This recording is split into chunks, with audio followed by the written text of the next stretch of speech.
Muito bom, graças a Deus. Abra comigo sua Bíblia no Evangelho de João, capítulo 2, verso 19. No Evangelho de João, capítulo 2, verso 19. Graças a Deus. Em João 2,19 está assim escrito. Só para entendermos o contexto, Jesus estava ali no templo. E Jesus fez algumas coisas ali no templo e foram questionar. Os religiosos questionaram Jesus com que autoridade ele estava a fazer aquilo que ele fazia. E Jesus respondeu desta maneira: destruí este templo e em 3 dias o reconstruirei. Que maravilha, palavra de Deus. Senhor, obrigado. Ó Deus, por estarmos aqui, Senhor, atentos à Tua palavra. Que a Tua palavra possa falar ao coração de cada um de nós. Coloque a sua mão no seu coração, no seu peito. Que nesse domingo de Páscoa, o Jesus ressurreto possa estar vivo no seu coração, através da palavra e do Espírito Santo. Espírito de Deus, ministra cada vida que eu oro no nome de Jesus Cristo. Deus, quebra cadeias, ó Deus, e abre uma porta de salvação nesta tarde, Deus, e Senhor, coloca a Tua luz de revelação no espírito de cada um, para que cada um possa perceber a Tua palavra em entendimento espiritual. Nós oramos em nome de Jesus. Quem pode dizer amém? É interessante que Jesus, ele sabia da sua missão. Jesus conhecia a sua missão.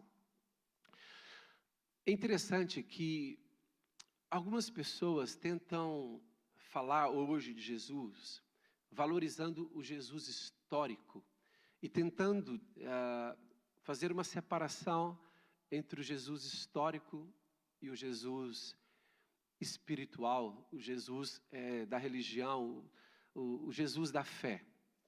Então algumas pessoas tentam até usar a Bíblia para fazer essa distinção, mas não é possível fazê-la. É interessante que há algumas pessoas que dizem assim: olha gente, Jesus, talvez ele não seja o Filho de Deus, talvez ele não tenha ressuscitado, mas que ele foi um bom homem, ele foi. Sabem que isto não é possível ser dito desta maneira. Porque é o seguinte, ou Jesus é o Filho de Deus, é o Salvador, ou ele não pode ser esta boa pessoa que tanto dizem. Porque o próprio Jesus, muito antes de morrer, o próprio Jesus, muito antes dessas coisas todas acontecerem, ele já profetizou, ele já disse antecipadamente tudo o que iria acontecer. Jesus sabia qual era a sua missão aqui nessa terra. E Jesus anunciou, Jesus falou sobre esta missão aos seus discípulos. E este é um dos textos em que Jesus revela que tinha compreensão que ele ressuscitaria no 3º dia. E é uma cena muito interessante. Veja bem, Jesus era da Galileia, do norte de Israel. Jesus vai até Jerusalém. Jesus está ali, junto ao templo. E ali Jesus começa a fazer ali, dizendo que estava preocupado com a casa do Pai. E ali ele é constrangido por esse interrogatório dos religiosos. E Jesus, ele faz esta afirmação: derribai este templo e em 3 dias o levantarei. Veja bem, o templo dos judeus, que era chamado Templo de Herodes, era um templo que eles levaram praticamente 50 anos para restaurá-lo, para refazê-lo. Aí Jesus, um homem que desce da Galileia, um homem simples, ele diz essas palavras: derribai este templo e em 3 dias eu o levantarei. O pessoal começou a zombar dele, a brincar com ele. Mas como você pode reconstruir um templo desta dimensão em 3 dias? Mas o que eles não se deram conta é que Jesus se referia ao verdadeiro templo. Tenta imaginar essa cena, 2000 anos atrás. Jesus tinha recebido o Espírito Santo. O Espírito Santo estava em Jesus, ou seja, o que é verdadeiramente um templo? O que é verdadeiramente um santuário? É o lugar onde Deus habita. E naquele momento, naqueles dias, onde Deus habitava? Onde Deus habitava, irmãos? Deus habitava em Jesus ou no templo de Herodes? Então Jesus, a percepção que ele tinha era muito clara. Deus habita em mim, então quem é o templo? Sou eu. E do ponto de vista dos judeus, quem era o templo? Era aquele prédio, aquela construção. E quando Jesus então fala, na perspectiva dele, destruam este templo, e eu reconstruirei em 3 dias, Jesus estava se referindo ao seu corpo físico, dizendo assim, se vocês me matarem, em 3 dias eu vou voltar a viver. Jesus sabia da sua missão, Jesus sabia o que ia se passar. As pessoas não entenderam que ele se referia a ele mesmo como templo. Deus é tão perfeito, irmãos, que, visto que para Deus não há passado, presente e futuro, a nossa mente, inclusive, não alcança isto. Sabe que a nossa mente não alcança Deus Pai, Deus Filho, Deus Espírito Santo sendo uma só pessoa. A nossa mente não alcança muitos mistérios de Deus. Por isso que nós devemos ser pessoas humildes, para perceber que sempre haverá situações, haverá coisas, haverá mistério que nós não compreendemos, mas como a palavra de Deus afirma, e há frutos daquilo, nós aceitamos aquilo como revelação de Deus. E é interessante que uma das coisas que a nossa mente não alcança tem a ver com o tempo, mas a própria ciência, ao estudar sobre o tempo, a percepção e o que a ciência diz sobre o tempo é um pouco diferente do que a nossa mente está acostumado com o tempo. Nós estamos presos muito à ideia de passado, presente e futuro, mas Deus é eterno. Para Deus não há isso, passado, presente e futuro. Mas é interessante que Deus, a partir do momento que ele tomou a decisão de que enviaria o seu Filho para salvar a humanidade, a partir do momento que Deus tomou aquela decisão, e a Bíblia diz que Deus, ele nos escolheu em Cristo antes da fundação do mundo, ou seja, essa decisão já está tomada antes da fundação do mundo. Então, em qualquer momento, Deus poderia ter enviado Jesus, o Salvador. Os irmãos estão percebendo o que eu estou falando? A partir do momento que Deus decidiu que daria o seu Filho em sacrifício, não precisaria ser na época de Adão e Eva. Ele poderia enviar o seu Filho em qualquer época da história. Por exemplo, ele poderia ter enviado Jesus agora, na nossa era. Mas ele escolheu uma época certa. A Bíblia diz, chegando à plenitude dos tempos, Deus enviou o seu Filho, nascido de mulher. Deus escolheu o tempo certo para nascer Jesus. Mas veja bem, como Deus é eterno, ele não está limitado ao tempo, e a partir do momento que ele já tomou a decisão que seu Filho seria o sacrifício para a redenção da humanidade, Deus pode então jogar com o tempo. Deus pode trabalhar com o tempo. E o que Deus criou então nisso? Deus fez o seguinte, eu vou criar uma história, eu vou criar uma narrativa, e nesta narrativa, as pessoas vão perceber que eu tenho um plano que está a decorrer e que ele faz sentido. Eu vou criar uma narrativa e eu vou deixar pegadas, eu vou deixar sinais para o homem perceber que sou eu que estou a fazer isso. Eu vou dar sinais para que o homem perceba que sou eu que estou no controle desta história. É interessante que só com a vinda de Jesus é que haveria realmente o cumprimento perfeito da Páscoa. Entenda bem, Deus visualizou a morte do Cordeiro, a morte de Jesus, a morte redentora, a morte e a ressurreição de Jesus. Deus olhou para aquele dia. Veja bem, imagina que aqui é o dia da morte e ressurreição de Jesus. Então Deus começou a anunciar este acontecimento desde o início da humanidade. Quando Adão e Eva pecaram no jardim do Éden, Deus foi falar com Adão, Deus foi falar com Eva, Deus foi falar com a serpente, e ali Deus liberou uma profecia.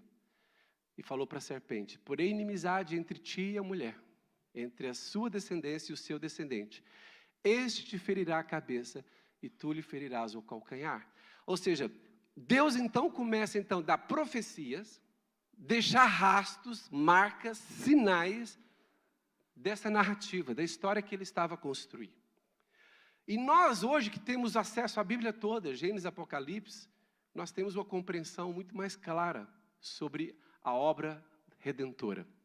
E é interessante que Deus escolhe um homem, Abraão, mas a descendência de Abraão, os descendentes de Isaac, Jacó, a descendência de Abraão torna-se escrava no Egito. Ficam por volta de 400 anos escravizados no Egito. E quando Deus vai tirá-los do Egito, através do libertador Moisés, Deus pensa o seguinte: eu vou instituir uma festa. E esta festa será uma festa profética. Será uma festa que vai apontar para um dia em que o meu filho morrerá como sacrifício pela humanidade e ressuscitará ao terceiro dia. Então Deus começou, entenda bem, quando Deus estabeleceu a Páscoa na saída dos hebreus do Egito, Deus estava a deixar sinais para que fossem escritos, profecias. Mas o ponto de partida de Deus era o dia em que o seu filho morreria e ressuscitaria. Esse era o ponto de partida. Mas ele, com bastante tempo de antecedência, mais de 1000 anos de antecedência, Deus dá uma ordem aos hebreus antes de saírem do Egito. No dia da última praga, da 10ª praga no Egito. E a ordem de Deus era: vocês vão matar um cordeiro. Vocês vão se reunir como família em casa. E durante a noite vocês vão se alimentar do cordeiro. E o cordeiro tem que ser um cordeiro de 1 ano, um cordeiro novo, um cordeiro perfeito. Eles sacrificaram um cordeiro. Enquanto eles se alimentavam, a morte, o destruidor passou por todo o Egito. E todos os primogênitos egípcios morreram, à exceção dos primogênitos dos hebreus. Naquela noite em que todos os primogênitos egípcios morreram, menos os primogênitos dos hebreus, Deus então dá uma ordem para que fosse estabelecida a festa que se chamaria Páscoa. Então, do ponto de vista do judeu, o que é a festa da Páscoa? Do ponto de vista histórico do judeu, a Páscoa nada mais é do que o seguinte: um dia em que Deus trouxe o juízo sobre os egípcios, mas nos poupou do juízo. Então, do ponto de vista do hebreu, a Páscoa é: Deus trouxe juízo sobre os ímpios, sobre os outros, mas não trouxe juízo sobre os nossos. A partir daquele momento, todos os hebreus, de ano a ano, naquela mesma data, teriam que comemorar a festa que se chamava Páscoa. Mas veja bem, volta aqui. Isto não era o propósito final de Deus, a Páscoa dos judeus, a Páscoa dos hebreus. Deus estava de olho no cumprimento da verdadeira Páscoa, que só aconteceria com a vinda e o sacrifício de seu filho. Mas, ano a ano, durante mais de 1000 anos, olha, veja bem, durante mais de 1000 anos, todos os anos, ininterruptamente, uma vez por ano, em todos os anos, os judeus se reuniam e comemoravam a festa que se chamava Páscoa. E cada ano em que eles a comemoravam, na verdade, do ponto de vista de Deus, eles estavam apenas ao quê? A profetizar o dia da verdadeira Páscoa. Do ponto de vista de Deus, a festa Páscoa dos judeus era uma festa o quê? Profética. Diga comigo, festa profética. E cada ano que os hebreus comemoravam a Páscoa, Deus se alegrava e se motivava. Daqui uns dias vai chegar a verdadeira Páscoa. Aí há um dia em que um homem de 30 anos se apresenta junto ao Rio Jordão. E quando ele vai passando, João Batista, o profeta, aponta o dedo e diz: eis o Cordeiro de Deus, que tira o pecado do mundo. E João Batista reconhece então que aquele Cordeiro que foi imolado na noite egípcia, na noite da 10ª praga, João Batista reconhece, aquele cordeiro era apenas um sinal, era um símbolo, mas há um cordeiro verdadeiro que é um ser humano. Eis o Cordeiro de Deus. Mas não era cordeiro, Jesus era um homem, mas ele diz, eis o Cordeiro de Deus, que tira o pecado do mundo. Então começa o ministério de Jesus. E Jesus sabia muito bem que a sua missão era morrer como o cordeiro morreu no dia da 10ª praga. Jesus sabia que ele tinha que morrer. Mas há uma diferença entre o cumprimento da Páscoa em Jesus e o estabelecimento da Páscoa judaica. Na Páscoa judaica não há ressurreição. Na Páscoa judaica só há o povo foi escondido de um juízo que veio sobre os egípcios. Mas a Páscoa que Jesus realiza é a Páscoa perfeita, a Páscoa plena, na sua plenitude completa. E é interessante então que Jesus então começa a dar sinais aos discípulos de que ele deveria morrer, porque sem morrer não haveria perdão dos pecados, e sem ressurreição não haveria justificação, não haveria salvação, vida eterna. Então Jesus começa a dar sinais aos discípulos. Eu gostaria que nós lêssemos um dos sinais maravilhosos que Jesus deu aos discípulos. João capítulo 11, verso 21. João capítulo 11, a partir do versículo 21. Um grande amigo de Jesus, Lázaro, estava doente. Mandaram avisar Jesus que estava em viagem.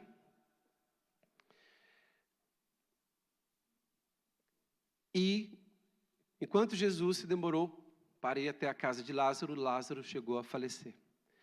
João 11, 21. Podemos ler? Quando Jesus chega, Lázaro já estava morto. Diga assim comigo, morto de 4 dias. Do ponto de vista do judaico, uma pessoa era considerada, podia ser considerada 100% que ela estava morta no 3º dia. Porque havia casos em que pensava-se que a pessoa estava morta, mas não estava. Então, no 3º dia era certeza que a pessoa tinha morrido. Jesus permitiu que Lázaro ficasse morto 4 dias, para que não houvesse dúvida de alguém dizer, não, ele não estava morto. Não, ele não somente estava morto, como ele estava enfaixado e no túmulo. Sem dúvida, 4 dias. Jesus chega, antes, quando disseram a Jesus, Lázaro está doente, ele disse, essa doença não é para a morte, mas é para manifestar a glória de Deus. Então veja bem, a morte de Lázaro foi usada por Deus como um sinal profético da ressurreição. Porque qual era o intuito de Jesus? Eu preciso informar os meus discípulos e o povo que crê em mim que a ressurreição é uma realidade. Eles têm que ter expectativa de que há ressurreição. E eu preciso mostrar-lhes na prática, de maneira visível, que há ressurreição. Então, quando Jesus chega, verso 21, disse, pois, Marta a Jesus, Senhor, se estiveras aqui, não teria morrido meu irmão. Mas também sei que mesmo agora, tudo quanto pedires a Deus, Deus te concederá. Declarou-lhe Jesus, teu irmão há de ressurgir. O que Jesus estava a pensar? Eu vou fazer um sinal aqui, eu vou ressuscitar o Lázaro. Mas o que Marta pensou que Jesus estava a dizer? Verso 24. O que Marta pensou? Disse-lhe Marta, eu sei que há de ressuscitar na ressurreição do último dia. Olha aqui, Marta já estava convencida sobre a realidade da ressurreição. Mas ela não tinha entendimento de que Jesus morreria e ressuscitaria. Marta não tinha compreensão disso. Marta não tinha compreensão de que Jesus, em poucos minutos, iria ressuscitar o seu irmão Lázaro. Marta estava a falar sobre teologia, sobre uma doutrina, que ela acreditava que todos aqueles que são de Deus, no último dia vão ressuscitar. Então, quando Jesus disse assim, o seu irmão vai ressuscitar, ela disse, eu creio que no último dia, no dia da ressurreição, ele vai ressuscitar. Mas então Jesus está à frente dela, e Jesus diz assim, mas eu tenho uma informação muito preciosa para você, Marta. Em outras palavras, Jesus não disse que ela estava enganada sobre a ressurreição do último dia. Jesus não a corrigiu nisso. Realmente, as pessoas que morrem vão ressuscitar no último dia. Mas Jesus disse algo mais precioso. Está diante de ti, Marta, alguém que é Ele próprio. O que diz o verso 25? Está alguém que Ele próprio é a ressurreição. E Ele próprio é a própria vida. Entenda, Jesus não disse a Marta que Ele iria ressuscitar. Presta atenção nisso aqui. Jesus não disse, Marta, eu vou morrer e vou ressuscitar. Era verdade, mas Ele não disse isso a Marta. Ele disse algo muito mais profundo. Ele disse, eu sou a ressurreição.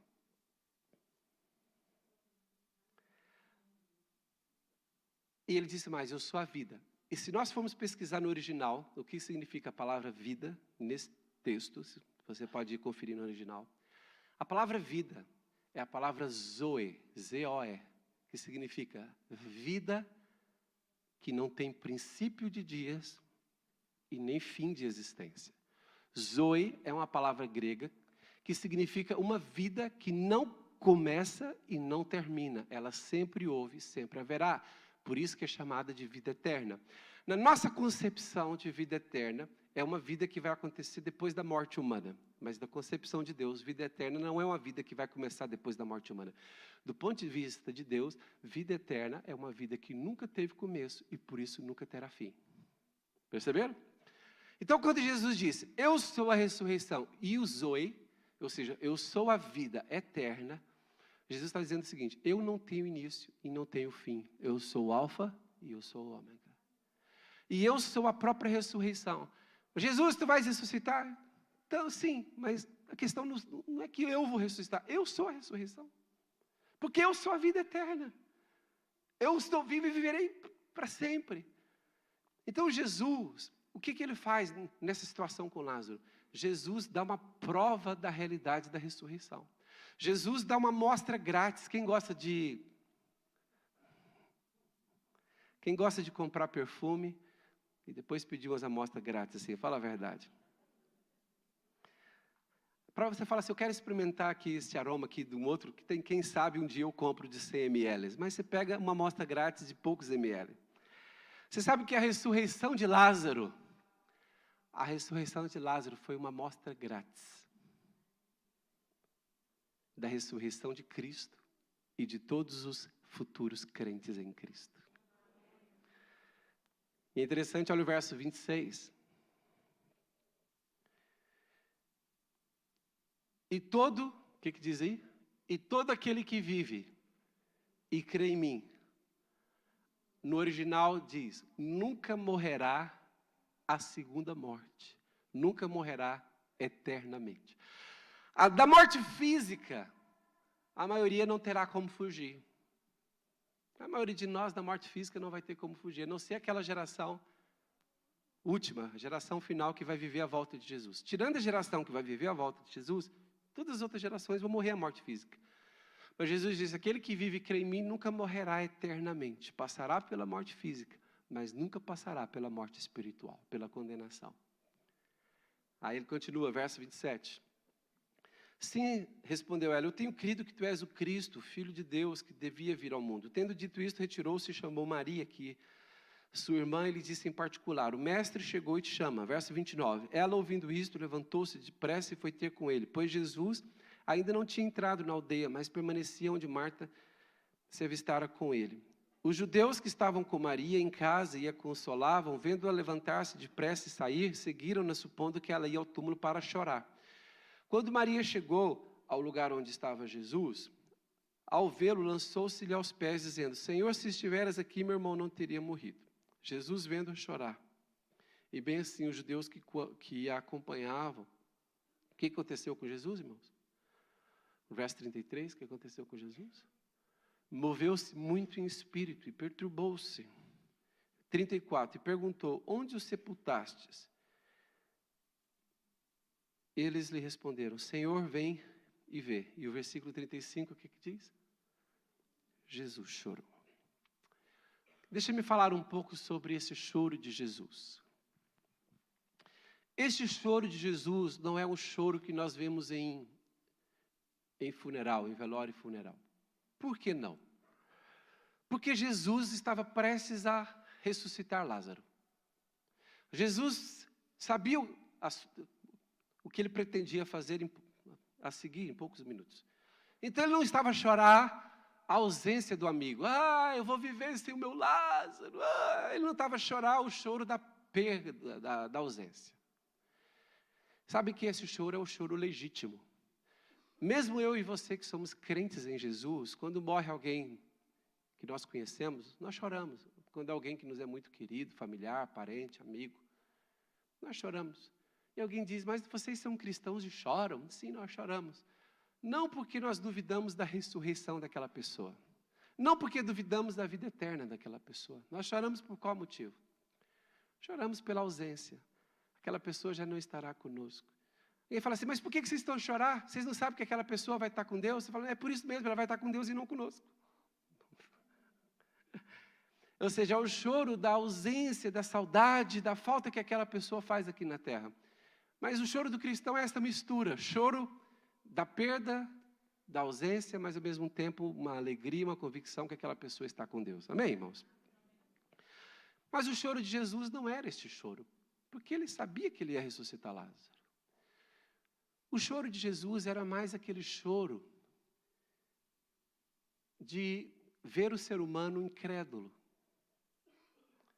Ver o ser humano que se perturba, o ser humano que sofre a dor da morte, o ser humano não foi feito para a morte. Ninguém sabe lidar bem com a morte, cristão, não cristão, ninguém sabe lidar bem com a morte, porque ninguém foi formatado para isso, ninguém foi preparado para isso. Olha que eu e você não fomos preparados para lidar com a morte, porque no jardim do Éden, quando Deus fez o homem, Deus não fez o homem para que ele morresse. A morte veio depois do pecado. Então a morte foi algo que veio posteriormente após a criação do homem. O homem, quando foi feito, ele não foi feito para aguentar e suportar a morte. A morte é algo que todos nós temos dificuldade de lidar com. Todos. Ou com a nossa própria, ou com a de outras pessoas.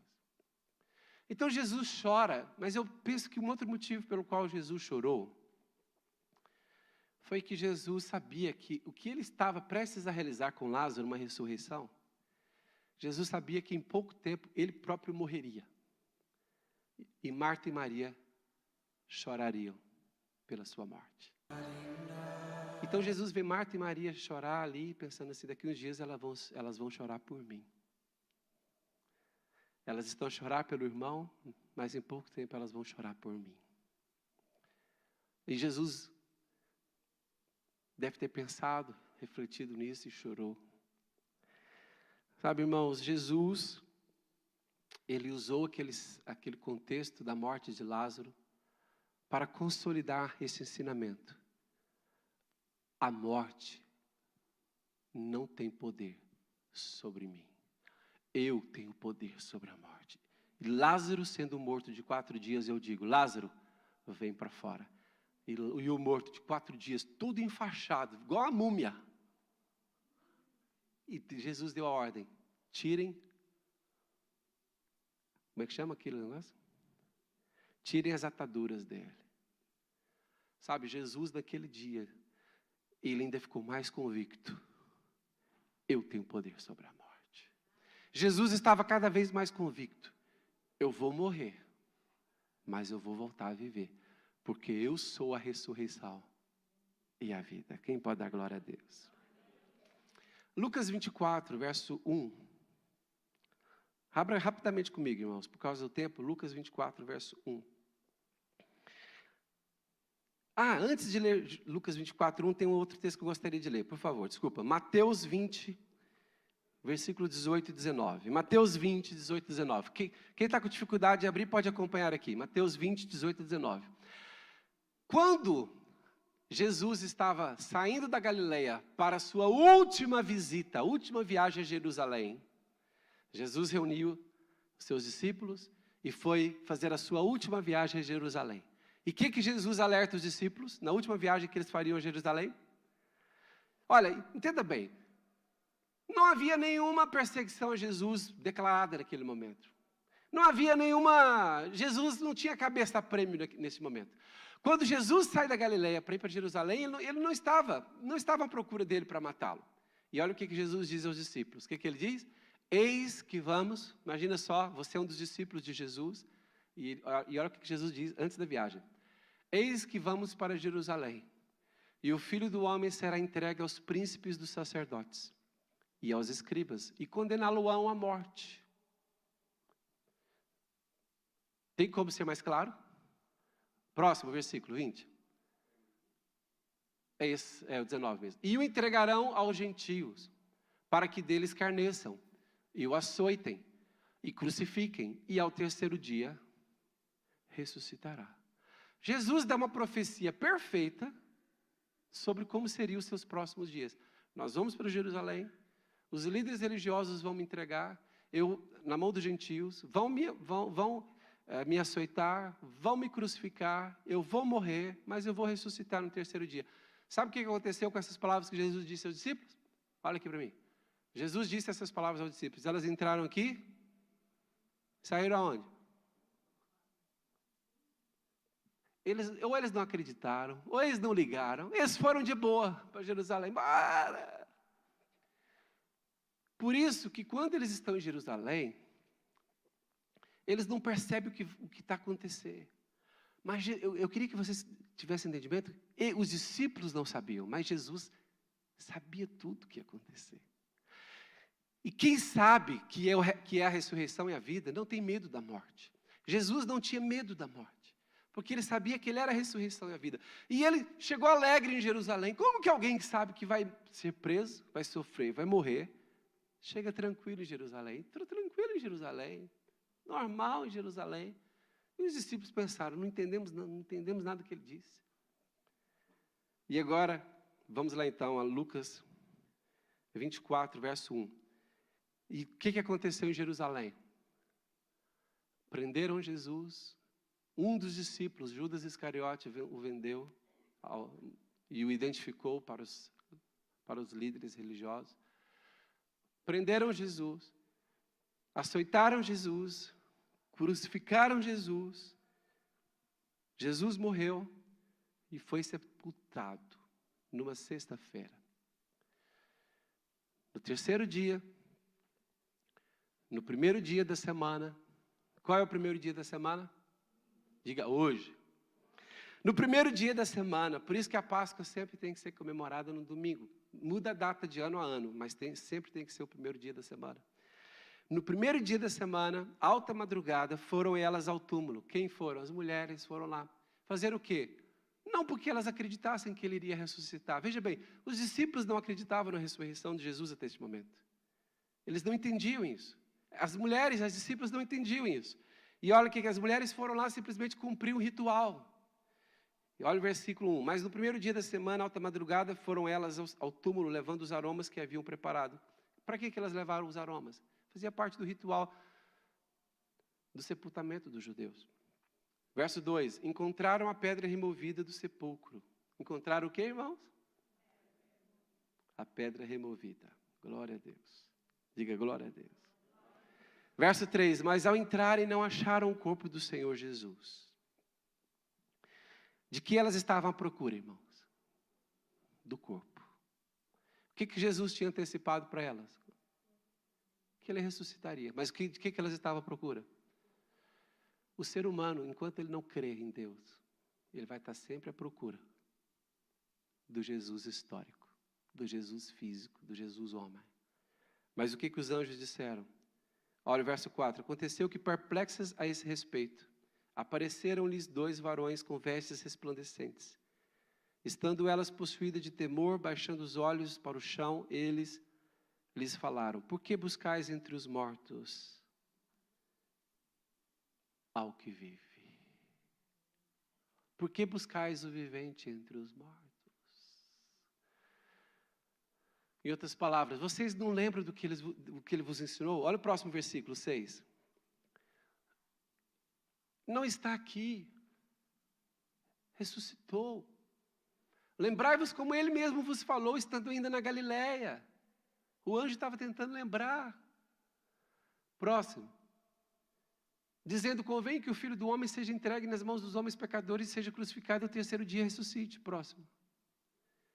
E lembraram-se das suas palavras. Até que fim. Mas nós não podemos criticá-las, irmãos. Porque muitas vezes nós somos iguais. Nós ouvimos tantas palavras de Deus. Mas a nossa mente foca naquilo que é humano, naquilo que é natural, naquilo que é previsível, naquilo que é racional. E os anjos estão a mostrar a estas mulheres que a ressurreição de Jesus é um facto. Sabem, toda a vida cristã está fundamentada, está assente na ressurreição de Jesus. Se você tirar a ressurreição de Jesus, você retira toda a vida cristã, todo o sentido da vida cristã. E uma das estratégias do inimigo é convencer as pessoas contra a realidade da ressurreição. Nós podemos ser lógicos em muitas coisas, podemos ser racionais em muitas delas, mas a ressurreição é uma questão de fé. E só há vida cristã onde há fé em que Jesus, o Filho de Deus, morreu, ressuscitou ao terceiro dia. Porque quem não crê na ressurreição, perdeu todo o fundamento da vida com Deus. A igreja do primeiro século, houve algumas pessoas que tentaram perturbar a fé da igreja do primeiro século. E o apóstolo Paulo, escrevendo aos Coríntios, também Paulo fala sobre isso, escrevendo aos Tessalonicenses. Paulo defende a doutrina da ressurreição. Por quê? Veja bem. Algumas pessoas quiseram deturpar a doutrina cristã, naquela época, já no primeiro século, dizendo o seguinte: gente, Deus tem o melhor para nós, Deus tem bênçãos para nós, mas não há ressurreição. Se alguém morreu, acabou. Aí Paulo, de maneira contundente, escreve dizendo: gente, vocês não podem dar um mínima brecha, espaço para esse tipo de ensinamento. Porque Paulo diz assim: se Cristo não ressuscitou, é vã a nossa fé. E eu vou explicar o porquê. Desde o pecado do homem no jardim do Éden, toda a humanidade estava condenada à morte eterna. Aí Jesus veio e morreu por nós. O que a morte de Jesus proporcionou? Proporcionou a não condenação, não a condenação para nós. Uma coisa é não haver condenação, mas outra coisa é haver salvação e vida eterna. Veja bem, Jesus não poderia ter só morrido por nós, para que nós fôssemos salvos e ganhássemos a vida eterna. Jesus também teria que ter ressurgido. Por quê?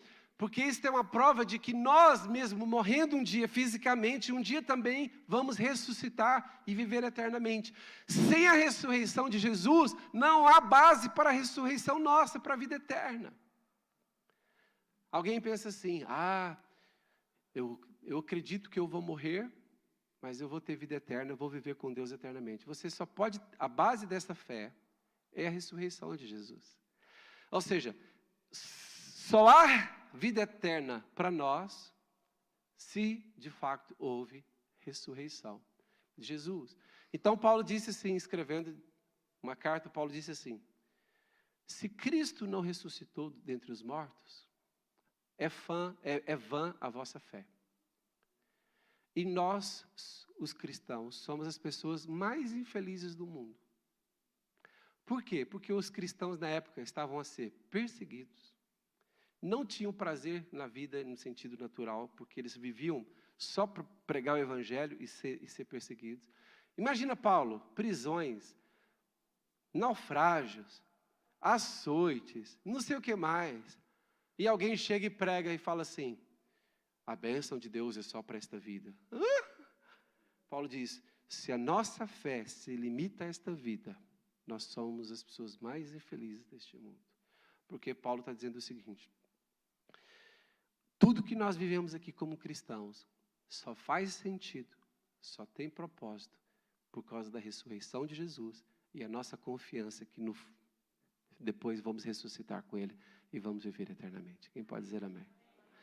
Então é o seguinte: a ressurreição de Jesus é a prova viva de que a morte foi vencida e que por isso todo aquele que crê em Jesus também um dia vai vencer a morte na sua própria vida e vai ressuscitar e vai viver com Deus. O autor aos Hebreus explica isso muito bem em Hebreus capítulo 2, verso 14. Sabe por quê? O autor aos Hebreus explica assim, que Visto que o ser humano não foi preparado para a morte, porque Deus não fez o homem para morrer, por isso o ser humano, como eu já disse aqui anteriormente, o ser humano não sabe lidar com a morte. Como o ser humano não sabe lidar com a morte, eu não sei se vocês já leram livros, já viram filmes, tantos filmes que mostram que o ser humano está à procura do quê? Da imortalidade. O que a ciência está à procura? O que os irmãos acham que a ciência mais está à procura? Da imortalidade. A ciência busca o quê? O estudo do genoma humano, o estudo dos genes, estudo de tudo. Qual é o objetivo? Dar mais vida ao homem ou até alcançar a imortalidade, porque o homem não sabe lidar com a morte. Por que os faraós faziam aqueles, como é que chama? Os sarcófagos. Por que eles faziam? Porque eles acreditavam que um dia eles voltariam a viver. O ser humano tem um problema com a morte. E o ser humano quer ser imortal. Eu já vi filmes que o ser humano vende a alma para ser imortal. O mundo, você sabe que o mundo gira muito em torno disso. De viver para sempre. Esse é o sonho da humanidade. E é tão simples, porque Jesus já realizou esse sonho. Sem nós termos que lutar, sem brigar, sem ciência, sem vender a alma. Pelo contrário, ter a alma resgatada. Mas o autor aos Hebreus nos informa aqui que o diabo usa o medo da morte para manter presas as mentes das pessoas e a vida das pessoas. Quando um jovenzinho diz assim, eu vou aproveitar a vida enquanto eu sou jovem, o que isso significa? Eu não tenho certeza se eu vou viver uma segunda vida, então eu vou me arrebentar nessa. Porque um jovenzinho que tem revelação da ressurreição não precisa se arrebentar e curtir toda a juventude no sentido mundano da palavra. Quem precisa disso é quem ainda não teve revelação da ressurreição. O que são 70 anos nesta terra comparados com a eternidade? Quem tem a perspectiva da eternidade não tem medo da vida e não tem medo da morte. E o autor aos Hebreus diz sobre Jesus, sobre o sacrifício de Jesus. Olha o que o autor aos Hebreus diz. E visto como os filhos participam da carne e do sangue, também ele quem? Jesus.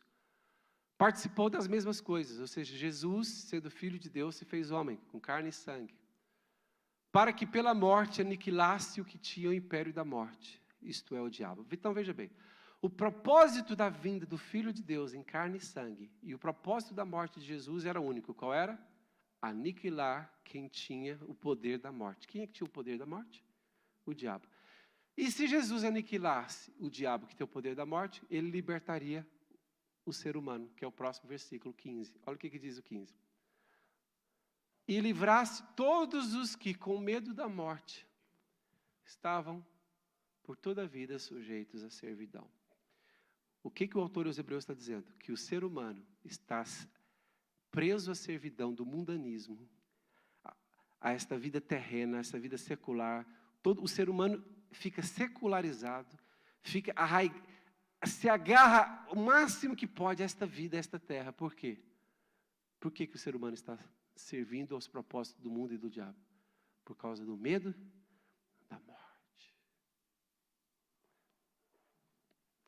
Vocês devem saber com certeza que há uma coisa muito triste que tem acontecido no mundo atualmente, que tem a ver com o tráfico de órgãos, em que pessoas muito ricas têm um filho, tem alguém que está precisando de um transplante de um órgão vital, e eles vão no mercado negro e pagam muito dinheiro por um órgão vital. Um órgão que, como é que se diz? Que tem as características compatível com aquela pessoa.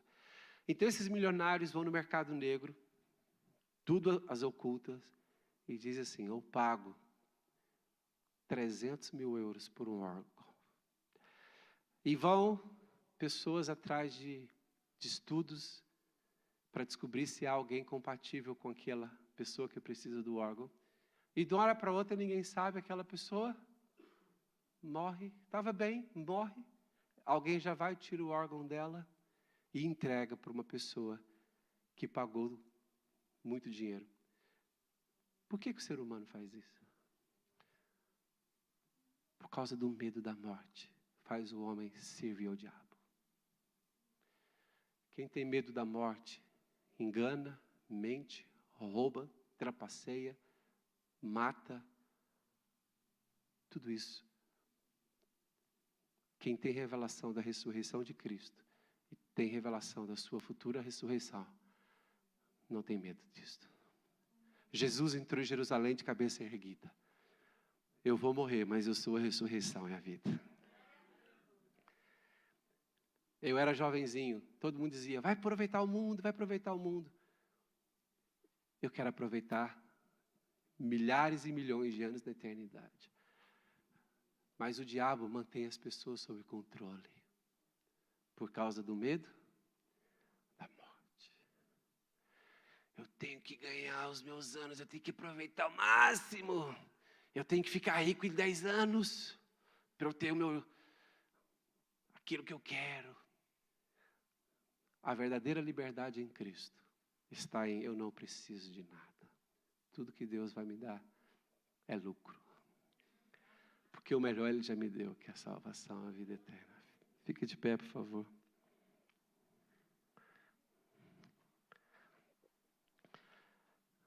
Se você tem revelação da ressurreição de Cristo, você tem revelação da sua própria ressurreição. Feche os seus olhos, por favor. Você tem revelação da sua própria ressurreição? Quem tem revelação da ressurreição de Cristo, tem revelação da sua própria ressurreição. Coloque sua mão no seu peito, no seu coração. E diz, Senhor, eu creio que Jesus Cristo morreu. Eu creio que Ele ressurgiu. Eu creio que Ele voltará. E eu creio que eu viverei para sempre com Ele. Eu creio na ressurreição de Cristo e, portanto, creio na minha ressurreição. Eu creio que eu vou viver novamente, porque esta é a base da minha vida cristã, do meu relacionamento com Deus. Bendito seja o nome do Senhor. Glória a Deus, aleluia. Repita uma oração comigo, por favor. Todos, diz assim, eu abro o meu coração e recebo Jesus Cristo como Salvador da minha vida. Eu creio que Jesus, todos, por favor, eu creio que Jesus é o Filho de Deus, que morreu, ressuscitou ao terceiro dia, e eu vou ressuscitar com Ele, e viverei eternamente com Ele. Ele é o meu Salvador.